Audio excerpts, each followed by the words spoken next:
Let me go across to my guests joining me. We have Ray Locker, journalist and author, and also Patikrit Pain, geopolitical analyst. Thank you both, gentlemen, for joining us on the Global Mirror tonight. Ray, let's start with you. It's interesting and bizarre, isn't it, frankly speaking, that the United Nations Security Council, which is supposed to be the preeminent global body when it comes to dealing with global conflicts and crises, is still built on a global world order that was last seen in 1945. A lot of our viewers often don't realize that the logic behind having these specific 5 nations as the permanent members are because these were the nations that won the Second World War.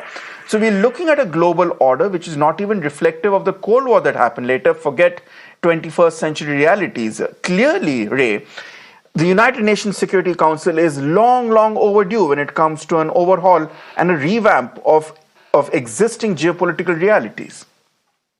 Oh, absolutely. I mean, you won't get me to defend the current structure. As you mentioned, it's a legacy of the end of World War II, when India wasn't even an independent nation. It was a British colony.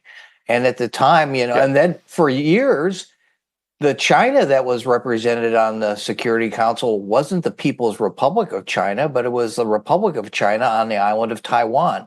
That finally changed in the early 1970s. So the UN definitely has not kept up with the pace of change in the world. As the world's most populous nation, India definitely should be a permanent member of the Security Council.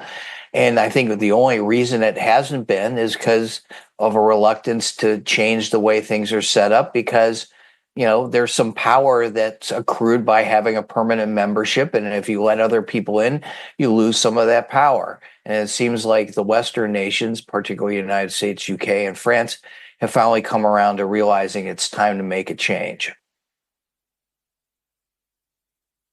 But Ray, has the UNSC effectively, by its very constitution, bound itself in a self-defeating spiral? Because you mentioned the fact that the reason why there haven't been any attempts or serious attempts to try and reconstitute the UNSC is because of the very setup it is right now.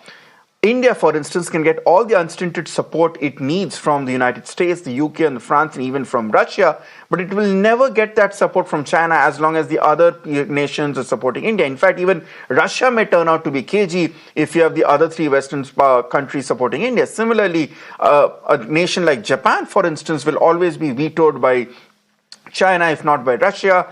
So, have you locked ourselves into a vicious cycle where the very nature and the constitution of the UNSC will prevent any attempts to try and improve it, try to reconstitute it, and try to rebalance the global structures? Yeah, I mean, I'm not an expert on the UN Constitution and Charter and how things are structured, but as long as China has an outstanding role in who gets to be a new member of the Security Council, that's going to be a problem. I mean, I don't have to explain to you the role that China plays against India. I mean, there's a long-standing rivalry there that's only gotten more pronounced as India has gained more authority and more power. So I don't know what it takes to make that change, but it's something that's long overdue. And it seems like the other countries, possibly not Russia, have recognized that it's time for India to have a permanent seat at the table.